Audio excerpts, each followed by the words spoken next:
ಆ ತಾಯಿಯ ಶಂಕುಸ್ಥಾಪನೆ ಮಾಡುವಂಥ ಸುದೈವ ನನ್ನದಾಯಿತು.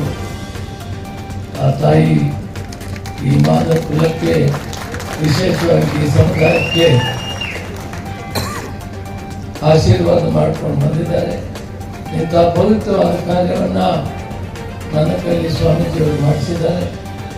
ವಿಶೇಷವಾಗಿ ಮೈಸೂರು ಮಹಾರಾಜರ ವಂಶಸ್ಥರು ಬಂದು ಈ ಕಾರ್ಯಕ್ರಮ ಉದ್ಘಾಟನೆ ಮಾಡೋದು ಇನ್ನಷ್ಟು ವಿಶೇಷವಾದಂಥ ನಮಗೆ ಶಕ್ತಿಯನ್ನು ತಂದಿದೆ. ಜಯಚಾಮರಾಜನ ಒಡೆಯರು ಈ ಸಮಾಜದ ಅತ್ಯಂತ ಹಿರಿಯ ನಾಯಕರು, ನಮ್ಮ ವರ್ಗಸ್ಥರಾಗಿದ್ದಾರೆ. ಯಮರಾಜಯ್ಯನವರು ಅವರನ್ನು ಬೆಳೆಸಿದರು ಸಾವುಕಾರ ಚೆನ್ನೈಯವರು, ಜಯಚಾಮರಾಜೇಂದ್ರ ಒಡೆಯರು.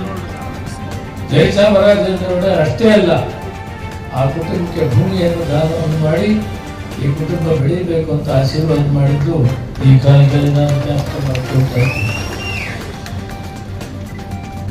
ಇಂಥ ಪವಿತ್ರವಾದ ಕೆಲಸದಲ್ಲಿ ಇಡೀ ರಾಜ್ಯದ ಉದ್ದಗಲಕ್ಕೂ ಕೂಡ ಸಮಾಜ ಮುಖಂಡರೆಲ್ಲ ಭಾಗವಹಿಸಿರೋದೊಂದು ತುಂಬ ಸಂತೋಷವನ್ನು ತಂದಿದೆ. ಈ ಸಮಾಜ ಏಳಿಗೆ ಆಗಬೇಕಾದ್ರೆ ಮಾತುಗಳು ಬಹಳ ಮುಖ್ಯ, ಮಾರ್ಗದರ್ಶನ ನೀಡಬೇಕು. ಇವತ್ತು ಆ ಕೆಲಸವನ್ನ ನಮ್ಮ ಸ್ವಾಮೀಜಿಯವರು ಮಾಡ್ತಾ ಇದ್ದಾರೆ. ನಾವೆಲ್ಲರೂ ಕೂಡ ಸೇರಿ ಈ ಕೆಲಸವನ್ನ, ಈ ಮಠವನ್ನ ವಿಶೇಷವಾಗಿ ಇವತ್ತು ಮಾತಂಗೇಶ್ವರಿ ದೇವಿಯ ಒಂದು ದೇವಸ್ಥಾನವನ್ನು ಕಟ್ಟಲಿಕ್ಕೆ ಅವರು ನಮಗೆ ಆದೇಶ ಮಾಡಿದ್ದಾರೆ.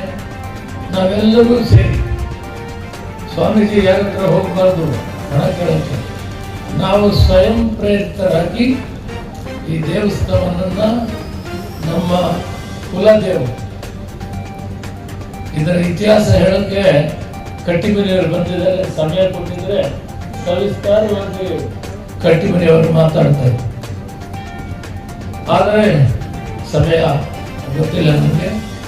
ಇದರ ಇತಿಹಾಸ ಒಂದು 5 ನಿಮಿಷ ಕಟ್ಟಿಮನಿಯವರು ಹೇಳಿದ್ರೆ ಚೆನ್ನಾಗಿರ್ತದೆ. ಯಾಕಂದ್ರೆ ಇಷ್ಟೊಂದು ಇಡೀ ರಾಜ್ಯದ ಉದ್ದಗಲಕ್ಕೂ ಜನ ಬಂದಿದೆ. ನಾವಂತೂ ಸರ್ಕಾರದ ವತಿಯಿಂದ ಸಂಪೂರ್ಣವಾಗಿ ಈ ಮಠಕ್ಕೆ ಬೆಂಬಲವಾಗಿ ನಿಲ್ತೀವಿ ಅನ್ನೋ ಮಾತನ್ನು ಈ ಸಂದರ್ಭದಲ್ಲಿ ಹೇಳ್ತಾ,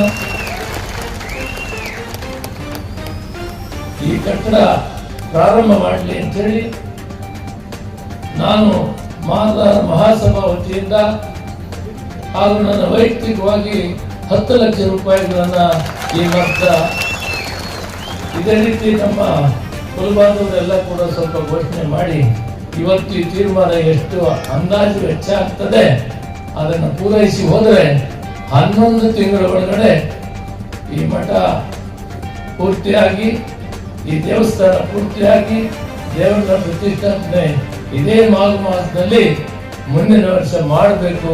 ಅದಕ್ಕೆ ನೀವೆಲ್ಲ ಕೈ ಜೋಡಿಸ್ಬೇಕು ಅಂತ ಹೇಳ್ತಾ, ವೇದಿಕೆ ಮೇಲೆ ಎಲ್ಲರೂ ಕೂಡ ಸಹಕರಿಸಬೇಕು ಅಂತ ಹೇಳ್ತಾ, ಇವತ್ತು ನೀವೆಲ್ಲ ಕೂಡ ಪ್ರಸಾದ ಆದಮೇಲೆ ಒಬ್ಬೊಬ್ಬರು ಸ್ವಯಂ ಪ್ರೇರಿತರಾಗಿ ಭಗವಂತ ಅವ್ರಿಗೆ ಏನು ಪ್ರೇರಣೆ ಮಾಡ್ತಾನೆ ಅದನ್ನು ಅನೌನ್ಸ್ ಮಾಡಿ, ಒಬ್ಬರಿಗೆ ನೀವು ತಂದಿರದೇ ಇದ್ರು ಕೂಡ ಸ್ವಾಮಿಗಳ ಅಕೌಂಟಿಗೆ ಕಳಿಸಿ ಒಂದು ಮೊದಲನೇ ಕಾರ್ಯಕ್ರಮ ಬಹುತೇಕ ನನಗೆ ಕಟ್ಟಂಗೆ ದಕ್ಷಿಣ ರಾಜ್ಯಗಳಲ್ಲಿ ಮೊಟ್ಟ ಮೊದಲು ಮಾತಂಗೇಶ್ವರಿ ದೇವಸ್ಥಾನವನ್ನ ಪ್ರಾರಂಭ ಮಾಡಿದ್ದಾರೆ. ಹಂಪೆ ಮೂಲಸ್ಥಾನವಾದಂಥ ಮಾತಂಗ ಮುನಿ ಹಂಪೆ ಸ್ವಾಮೀಜಿಯವರು ಕೂಡ ಇಲ್ಲಿ ನಮ್ಮ ಜೊತೆಯಲ್ಲಿರೋದು ವಿಶೇಷವಾಗಿ ಪೂರ್ಣಾನಂದ ಭಾರತಿ ಸ್ವಾಮೀಜಿಯವರು ಸಮಾಜ 10 ಭಾಷೆಗಳು ಬರ್ತದೆ ಅವರಿಗೆ. ಅವರು ಎಲೆಮರೆಯ ಹೂವು ಹಣ್ಣಿನಂತೆ ಕೆಲಸ ಮಾಡ್ತಾ ಇದ್ದಾರೆ ಹಂಪಿಯಲ್ಲಿ.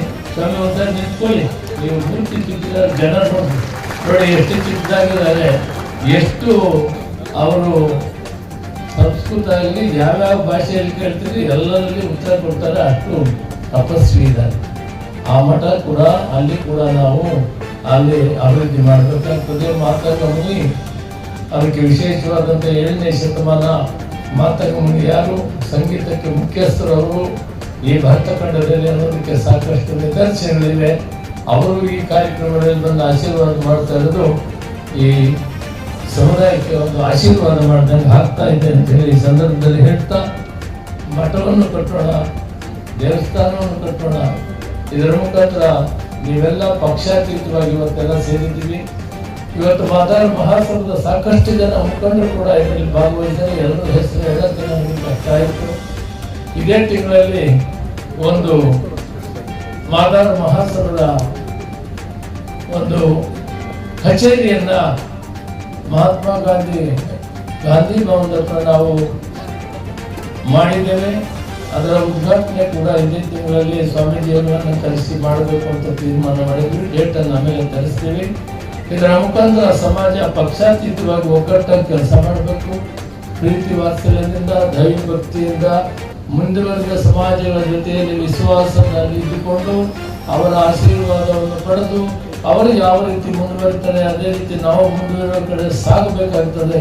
ಆ ನಿಟ್ಟಿನಲ್ಲಿ ನಾವು ದೇಶ ಬಿಟ್ಟು ಶಾಂತಿಯಿಂದ, ತಾಳ್ಮೆಯಿಂದ, ಶ್ರದ್ಧಾ ಭಕ್ತಿಯಿಂದ ನಮ್ಮ ಮಕ್ಕಳನ್ನು ಅತ್ಯುತ್ತಮವಾದಂಥ ವಿದ್ಯಾಭ್ಯಾಸವನ್ನು ಮಾಡುವ ಕಡೆ ಗಮನ ಕೊಟ್ಟು ಅದೊಂದು ಸಾಧನೆಯನ್ನು ಮಾಡಬೇಕು. ನೀವು ಈ ಸಂದರ್ಭದಲ್ಲಿ ಹೇಳ್ತಾ ಒಗ್ಗಟ್ಟಾಗಿ ಬಾಳಬೇಕು, ಒಟ್ಟಾಗಿರಬೇಕು. ಸಮಾಜದ ವಿಷಯ ಬಂದಾಗ ರಾಜಕೀಯವನ್ನು ಪಕ್ಕಕ್ಕೆ ಬಿಟ್ಟು ನಾವೆಲ್ಲ ಒಗ್ಗಟ್ಟಾದಾಗ ಈ ಸಮಾಜಕ್ಕೆ ಒಳ್ಳೆಯದಾಗ್ತದೆ.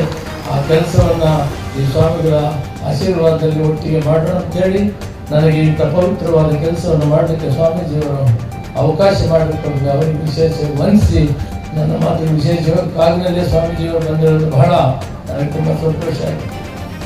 ಕಾಗನಲ್ಲೇ ಸ್ವಾಮೀಜಿಯವರು ಒಂದು ಕ್ರಾಂತಿಕಾರಿ ವ್ಯಕ್ತಿ ಅಂತ ಹೇಳ್ಬೋದು. ಅವರು ಸಮಾಜದಲ್ಲಿ ಉದ್ದಕ್ಕೂ ಕೂಡ ಅವ್ರ ಜೀವನದಲ್ಲಿ ನಾನು ಸಮಾಜಕ್ಕೆ ಆಶೀರ್ವಾದ ಮಾಡ್ಕೊಂಡು ಬಂದ